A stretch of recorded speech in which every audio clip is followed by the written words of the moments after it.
Does everybody believe it was better in the 50s? They seem to, don't they? Everybody seems to. I hear people saying that way. You see these memes. Yeah. You watch Leave It to Beaver. Yeah. The mom with the pearls is vacuuming, and everybody's having a grand time.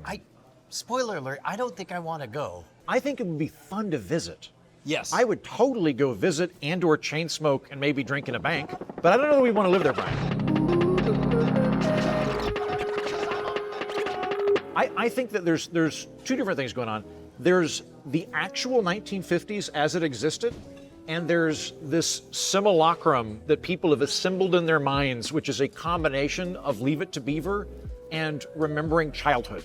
And this is not the same thing. Like, when I talk to my mother from the 1950s, she'll say things like, you know, in the 50s, we weren't worried about crime. And I'm like, you know what's funny? When I was a child in the 1980s, I wasn't worried about real estate. If you had a good childhood, you don't remember the bad stuff. That's great. That's a nice thing about the 50s. If you're a baby boomer, you had a nice childhood. You remember when your parents and your aunts and uncles were all there, and you're like, it's nice. But that's not the economic reality of adults living at that time. And so we're sort of baby boomer childhooding that era, plus a bunch of television shows people like you and me have watched, and we're inferring that it's this golden age.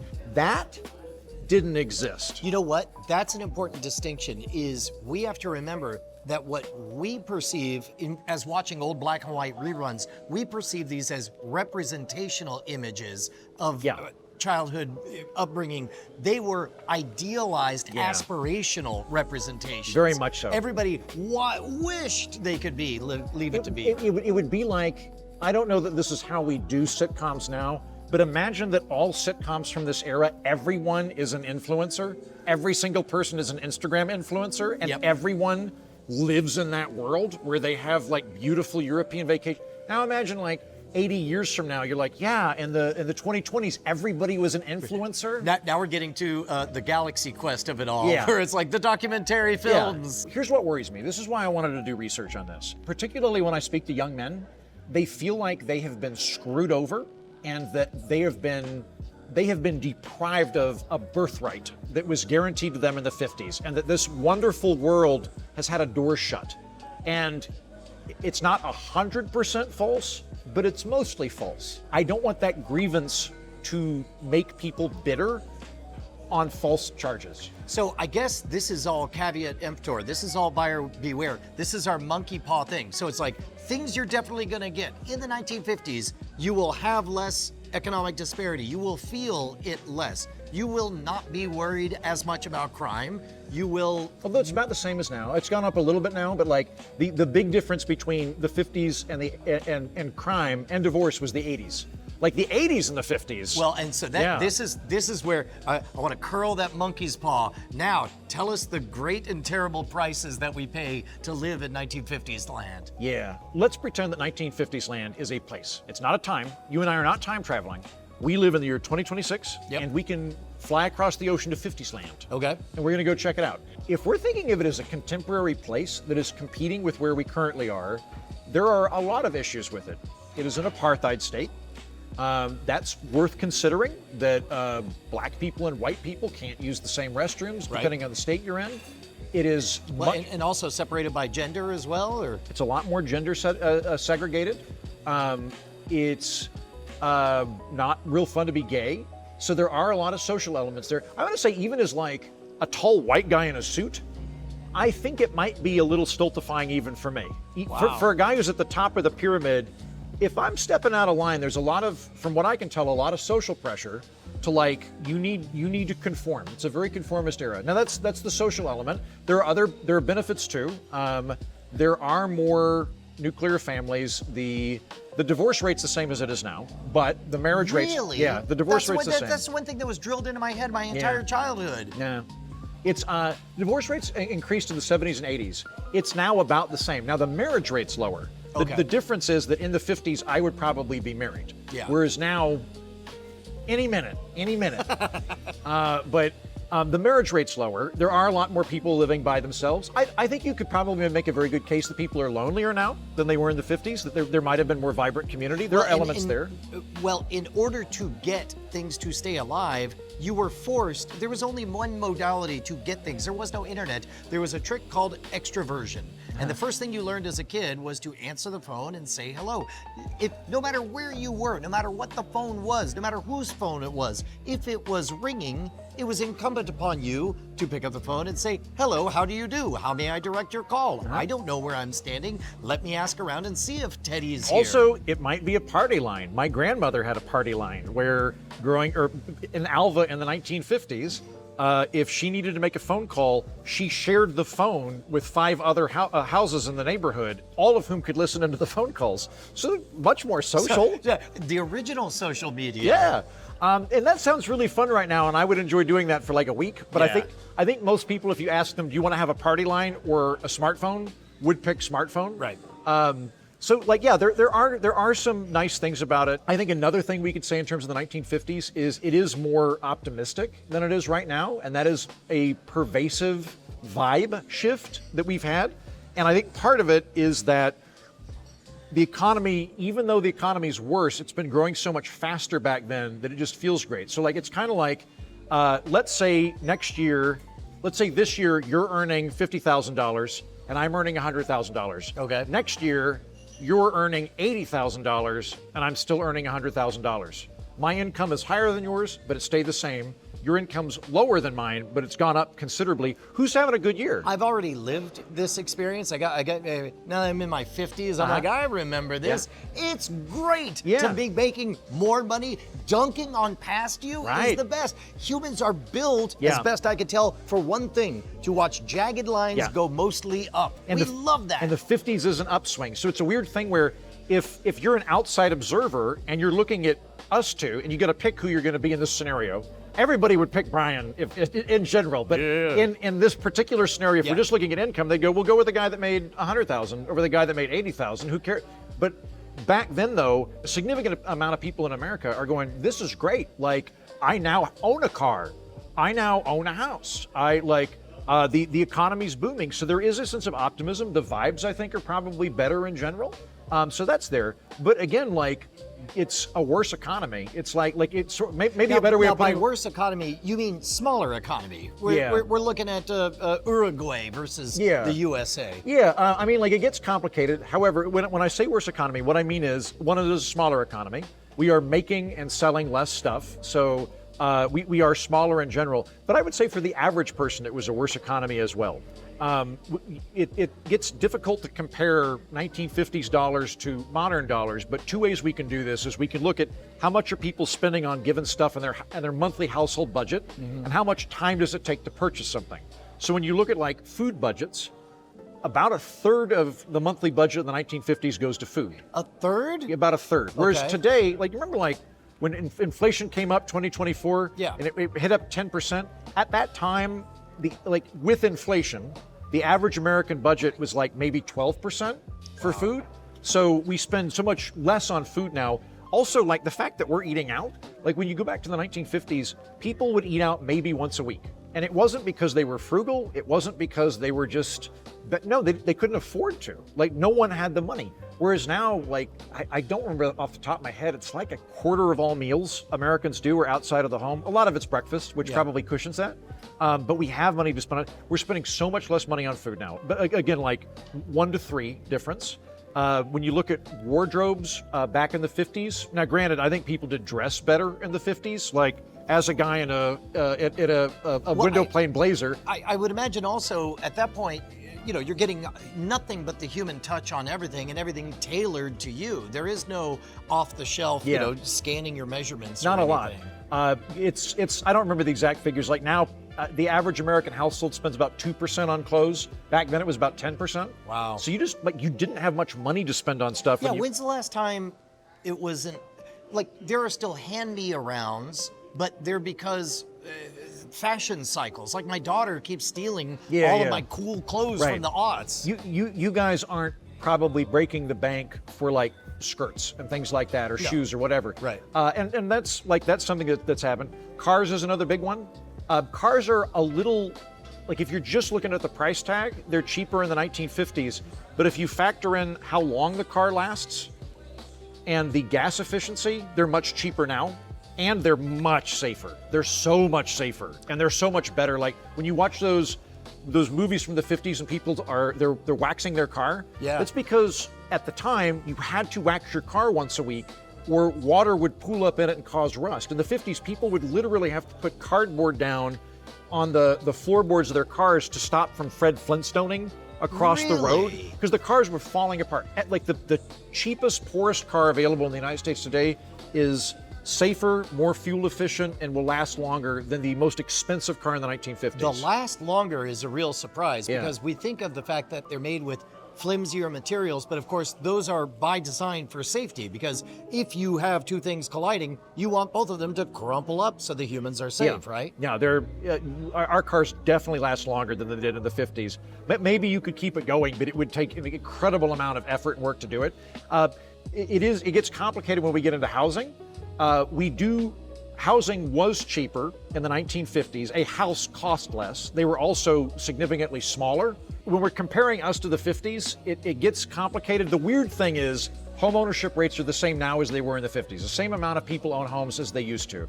I think if you had marriage rates the same as the 50s, it would be probably higher now. Yep. Because like me and future Mrs. Heaton both presently live alone, whereas we would have teamed up back then. So home ownership rates are the same.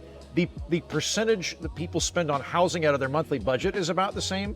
What's different from what I can tell, trying to remember all of this, the age at which people purchase is later. Yeah. And houses are more expensive, so you have to wait longer and save up more to buy a house. But we're also doing everything later now. We get married later, we start to drive later. We have kids later. And people live longer too, which is a lot of it. So like housing. We die later. We die later.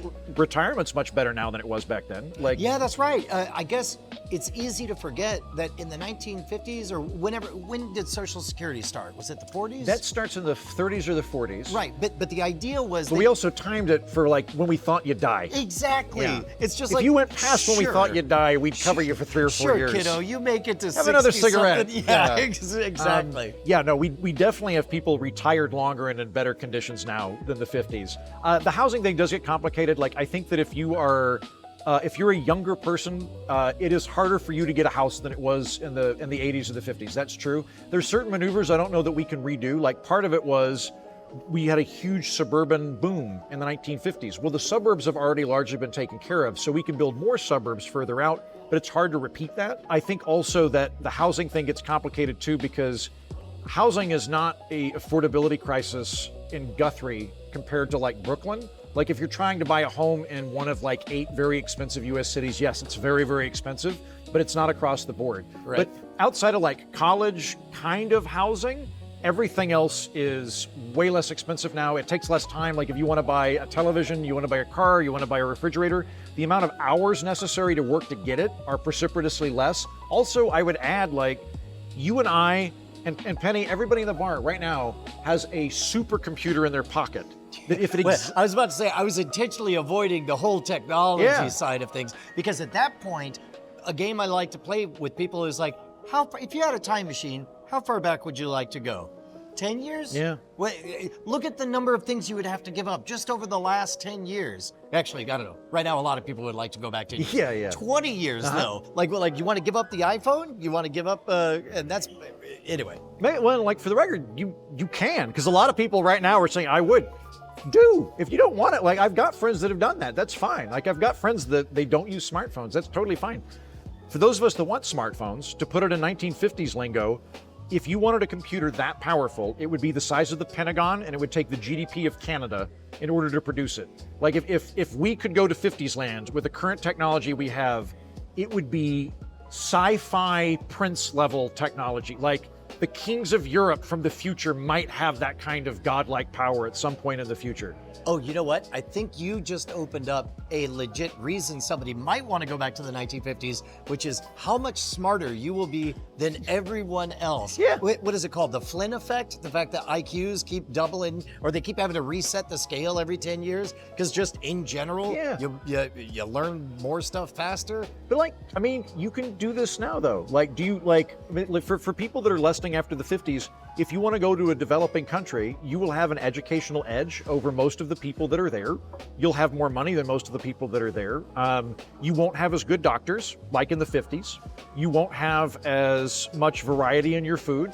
But like, you can go there and become somebody that is very well placed. Do you want to? Do you want to go to Cambodia or wherever? Most people don't. They'd rather be here.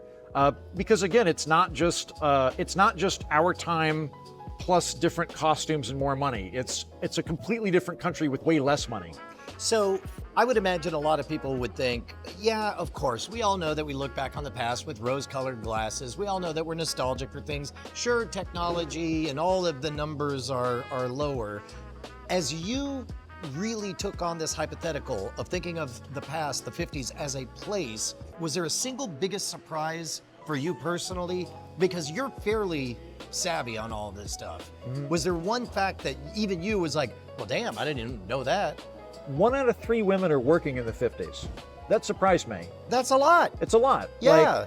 Like the 50s, we've already had the war. Like, women have already figured out they can work by the 1950s. And like, I would not have guessed that. I would have guessed like 10% or something. But it's 1 out of 3. Now, maybe some women are working for like 3 or 4 years and they're going to get married. And but all the same, though, 1 out of 3 women you see in the 50s they have a job somewhere. That surprised me. The fact that the divorce rate is the same now as it was in the 1950s. Yeah, that surprised me. I think maybe it was just people didn't talk about it back then, or it's that we don't get divorced now. Like the issue today is people like me aren't getting married. That's why we don't have as many married people. It's not that marriages are dissolving. The story, as I remember hearing it, and again, this is pop culture, so maybe it's totally wrong, was that due to feminism and women's liberation in the 1970s, more people were splitting apart. Yeah. And then, but did that not happen, or was that a bubble and now it's back? It made a curve. Okay. And there's lots of my supposition would be that yes, like 70s and 80s, they removed no-fault divorce, and so people are getting divorced. Probably what's happening now is we have a lower divorce rate in part because we are so much more circumspect about who we marry. Yeah. So in the 1950s, you're much more likely to get married early. You have to get married. If you're gay, you're just going to suppress it and get married. Yeah. There's all sorts of reasons that marriage may not work out. Whereas like at this point, if I get married, I've put a lot of thought into it. And so it's less likely that I'm going to get a divorce out of it. So divorce rate's the same, marriage rate's lower, divorce rate's the same. It surprised me that home ownership is the same. That I didn't see that coming. So there were lots of things like that where I was like, oh, this is even by my fairly unflappable, like, let's not nostalgize the past thing. I was surprised at a lot of that stuff. Let's talk about college, because on the one hand, it's great that it's cheaper, but it's rarer, I guess. Is great or not great? Or what role did college serve back in the 1950s? I think that the 50s is way better about college across the board. Like, okay. I'm going to give like due credit to the 50s on multiple fronts here. I think that they have a healthier understanding of what college is, and as a result, it is cheaper.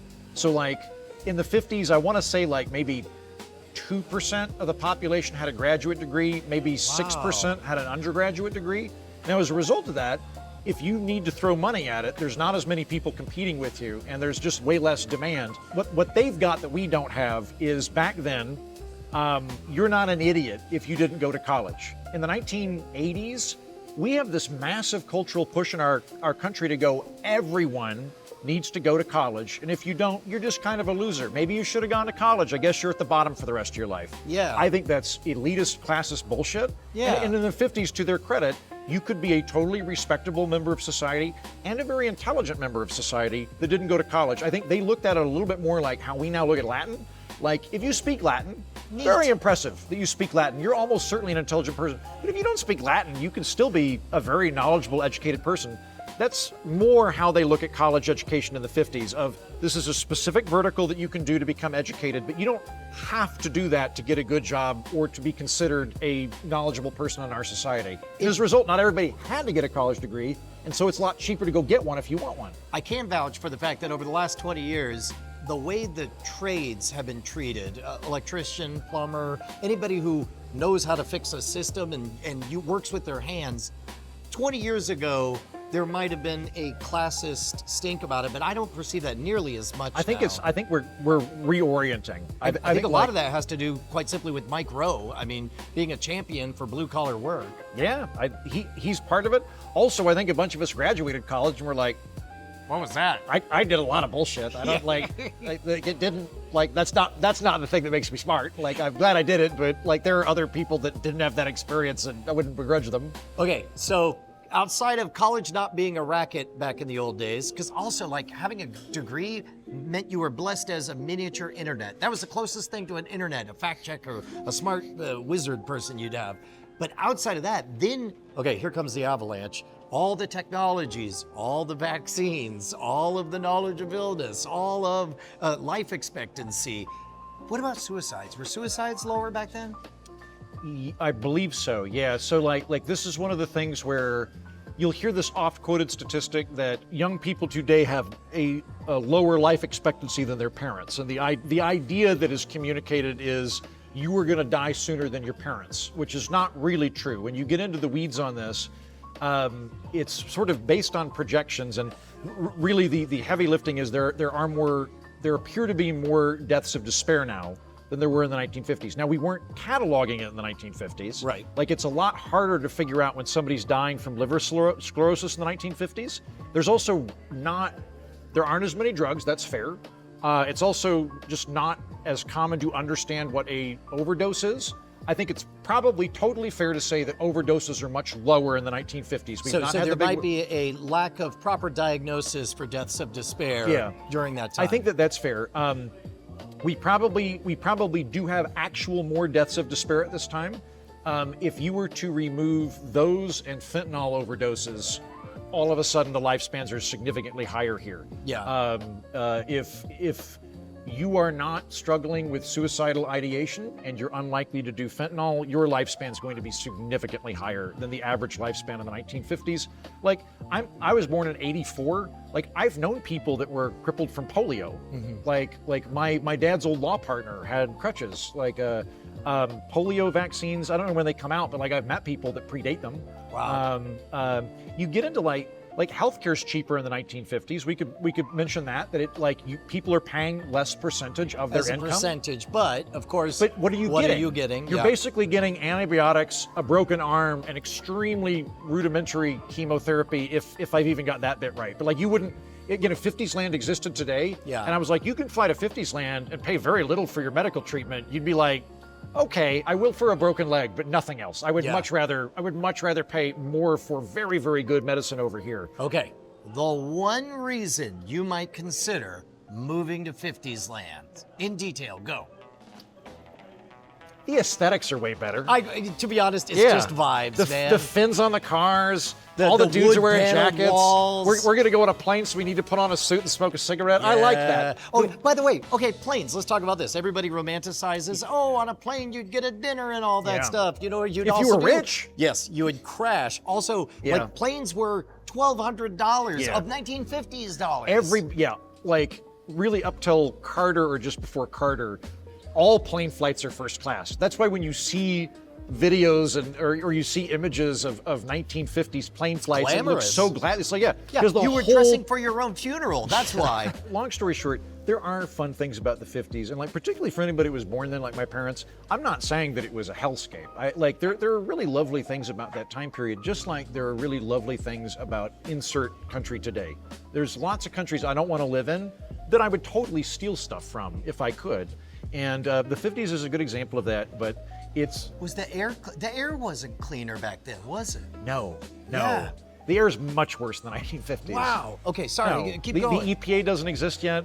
We are on a factory booming spree. You have like rivers catching fire. No, the 1950s, like kids are like like I don't know, kids are jumping out of windows into piles of asbestos. It's not better. No, there's nice things about it, but like I guess the one thing is I don't want people to lust after a period that never existed. That's the thing that I want people to quit doing. So if people want to listen to the original episode where you explore this, in which you do a rich audio soundscape and we go on a journey together, which episode of The Political Orphanage, what should they search? It is called Was Life Cheaper in the 50s on The Political Orphanage. And where are you going to travel to next, sir? I want to go to the 80s, where I'm from. Yeah. I want to try this in All the that 80s. cocaine and Lamborghinis. Yeah. I think it'll be fun. And like Now, 80s, you might, I don't know, you might be able to convince me that it's worth going back, because now I feel that nostalgia pull. Maybe so. Yeah, that'll be the next one I go to. I don't know. I don't have any desire to go back to the 80s. The aesthetics suck. 50s look cool. 80s though, not for me. Yeah, man, I'm gonna bone up on my Commodore 64 commands. Load, 8, 1. All right, there you go. Boom. Cheers. I want 1960s to be a place that you could go 1 month. Let's say October 1962. It's just that in a loop. You could only consume media of that time. You could only read the newspaper from that time. I think like as a media cleanse, This is amazing. Right? Yeah. All right, let's get started. Let's Okay. go.